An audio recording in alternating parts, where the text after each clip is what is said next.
আমি আবু তোহা আদনান সম্পর্কে কি বলবো? আবু তোহা আদনান সাহেব সম্পর্কে আমি কি বলবো? আমি তো জানি না আমার সম্পর্কে। আপনি জানেন, আপনি বলেন।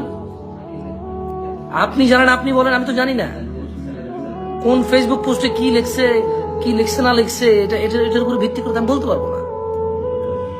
সবর করেন, ধৈর্য ধরেন। কাউকে বেশি বদনাম করার আগে, অথবা কাউকে বদনাম করার আগে, অথবা কারো বিষয়ে একেবারে মানে প্রচার করার আগে একটু একটু সবর করেন।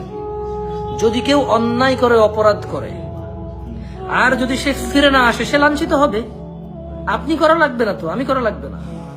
আর যদি কেউ নিরপরাধকে দোষী সাব্যস্ত করার জন্য উঠে পড়ে লাগে, সে নিজেই লাঞ্ছিত হবে। আমি অনুরোধ করব ফিতনা ফাসাদ না করে, যদি কেউ কোনো ফেসবুক পোস্ট করে থাকে প্রথমে, তারপরে যদি সে আবার একটা পোস্ট করে, দুইটা পোস্টই তো একই লোকের, দুইটা পোস্টকে গুরুত্ব দেন।